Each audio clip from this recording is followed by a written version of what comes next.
Praise the Lord. 2026 ഈ രണ്ടാം ദിവസം ഞാൻ ചില നാളുകളായി നിർത്തിവെച്ചിരുന്ന ഡെയിലി ഡിവോഷൻ എന്ന ഈ പരമ്പര ഇവിടെ ആരംഭിക്കുകയാണ്. കഴിഞ്ഞ വർഷങ്ങളിൽ അതിന് സപ്പോർട്ടായിട്ട് നിന്ന എല്ലാ ദൈവദാസീദാസന്മാർക്കും യേശുക്രിസ്തുവിൻ്റെ നാമത്തിലുള്ള പ്രഭാത വന്ദനത്തെ അറിയിച്ചുകൊണ്ട് ഇന്നത്തെ നമ്മുടെ രാവിലത്തെ പ്രഭാത ചിന്തയിലേക്ക് പ്രവേശിക്കുകയാണ്. ഇന്ന് രാവിലത്തെ പ്രഭാത ചിന്തയിൽ ഞാൻ നിങ്ങളുമായിട്ട് പങ്കിടുവാൻ ആഗ്രഹിക്കുന്നത് നമ്മുടെ കർത്താവായ യേശു ക്രിസ്തുവിൻ്റെ ഒരുപാട് വ്യത്യസ്തതകൾ പല ലേഖനങ്ങളിൽ നമുക്ക് കാണുവാൻ കഴിയും. അതിൽ പരമപ്രധാനമായ ഒരു ലേഖനം പൗലോസിൻ്റെ തൂലികയിൽ നമുക്ക് ലഭിക്കപ്പെട്ടിട്ടുണ്ട്. ആ ലേഖനം എന്ന് പറയുന്നത് കൊലോസ്യ ലേഖനമാണ്. അതുകൊണ്ട് കൊലോസ്യ ലേഖനത്തിൽ ക്രിസ്തുവിൻ്റെ ആ പ്രത്യേകതകൾ നമ്മൾ എല്ലാം ചിന്തിപ്പാൻ ഉള്ള സമയമില്ല. ഇതൊരു കേവലം 5-6 മിനിറ്റിൻ്റെ ഒരു ലഘു സന്ദേശമാണ്. അതുകൊണ്ട് ആ ചില കാര്യങ്ങൾ മാത്രം ഒന്ന് പ്രസ്താവിച്ച് പ്രാർത്ഥിപ്പാനായിട്ട് ആഗ്രഹിക്കുക. അതുകൊണ്ട് എല്ലാ മാന്യ ശ്രോതാക്കൾക്കും ഒരു നല്ല ഹാപ്പി ന്യൂ ഇയർ നേർന്നുകൊണ്ട് നമ്മുടെ പ്രഭാത ചിന്തയിലേക്ക് പ്രവേശിക്കുക. കൊലോസ്യ ലേഖനം നമുക്കറിയാം, അപ്പോസ്തലനായ പൗലോസിനാൽ എഴുതപ്പെട്ട മനോഹരമായ ഒരു ലേഖനമാണ്. ആ ലേഖനത്തിൻ്റെ സവിശേഷത തന്നെ നമ്മുടെ വാഴ്ത്തപ്പെട്ട കർത്താവാകുന്ന യേശുക്രിസ്തുവിനെ ഉയർത്തി കാണിക്കുന്ന മനോഹരമായ ഒരു ലേഖനമാണ്. അതിൽ യേശുക്രിസ്തുവിൻ്റെ സ്വഭാവങ്ങൾ, ക്രിസ്തുവിൻ്റെ സവിശേഷതകൾ, മറ്റിതര ഭാഗങ്ങളൊക്കെ ഈ ലേഖനത്തിൽ നമുക്ക് കാണുവാൻ കഴിയും. അതുകൊണ്ട് തന്നെ ഇന്നത്തെ പ്രഭാതത്തിൽ അത് 1 by 1 ആയിട്ട് നമുക്ക് പഠിക്കുവാൻ കഴിയും. കൊലോസ്യ ലേഖനത്തിൽ ക്രിസ്തുവിനെ ചിത്രീകരിച്ചിരിക്കുന്ന ചില ഭാഗങ്ങൾ, ഒന്ന്, യേശു ക്രിസ്തു സകലത്തിനും മുൻപേ ഉള്ളവൻ എന്നാണ്. സകലത്തിനും മുൻപേ ഉള്ളവൻ. ഇപ്പം യേശു ക്രിസ്തു സകലത്തിനു മുൻപേ ഉള്ളവൻ എന്ന് എങ്ങനെ നമുക്ക് തെളിയിക്കാൻ പറ്റും?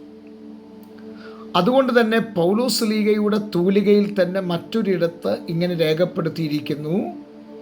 എഫേസ്യ ലേഖനം 1-ാം അധ്യായം അതിൻ്റെ 3-4 വാക്യങ്ങൾ നാം വായിക്കുമ്പോൾ അവിടെ എഴുതിയിരിക്കുന്നത് ഇങ്ങനെയാണ്: ലോകസ്ഥാപനത്തിനു മുൻപേ അവൻ നമ്മെ അവനിൽ തെരഞ്ഞെടുത്തു എന്നത്. അപ്പോൾ ലോകസ്ഥാപനത്തിന് മുൻപേ എന്ന് പറയുമ്പോൾ in English before the foundation of this world, ഈ ലോകത്തിന് അടിസ്ഥാനമിടുന്നതിന് മുൻപേ നമ്മെ അവനിൽ തിരഞ്ഞെടുത്തു എന്നാണ്.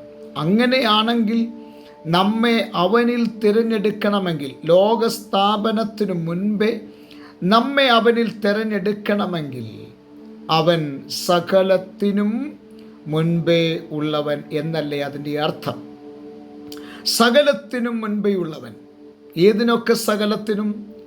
ഒന്നും കൂടെ പറഞ്ഞാൽ ആകാശം, ഭൂമി ഇവയൊക്കെ സൃഷ്ടിക്കുന്നതിന് മുൻപേ നമ്മുടെ കർത്താവ് അനാദിയായും ശാശ്വതവാസിയുമായിരുന്ന ദൈവമാണ്.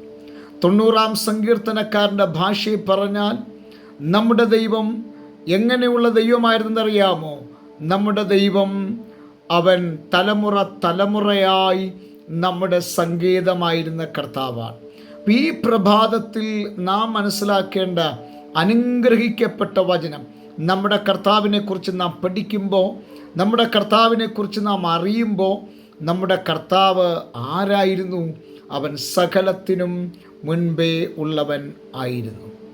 ഒന്നും കൂടെ ഇറങ്ങിപ്പറയട്ടെ: ഭൂമിക്ക് അടിസ്ഥാനമിടുമ്പോൾ, പ്രഭാത നക്ഷത്രങ്ങൾ ഒന്നിച്ച് ആർപ്പിടുമ്പോൾ, കർത്താവ് ആ ഭൂമിക്ക് അടിസ്ഥാനമിടുവാൻ കർത്താവിനെ നിയോഗിച്ചു എന്നുള്ളതാണ്.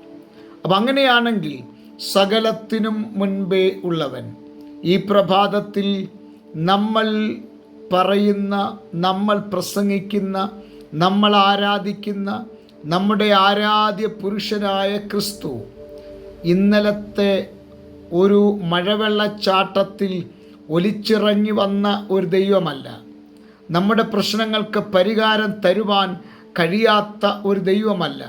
കണ്ണുണ്ടെങ്കിലും കാണാത്ത, മൂക്കുണ്ടെങ്കിലും മണക്കാത്ത, കാലുണ്ടെങ്കിലും നടക്കാത്ത, കൈയുണ്ടെങ്കിലും സ്പർശിക്കാത്ത ഒരു ദൈവമല്ല നമ്മുടെ ദൈവം. അവൻ ശാശ്വതവാസിയും അവൻ അനാദിയായ ദൈവമാണ്.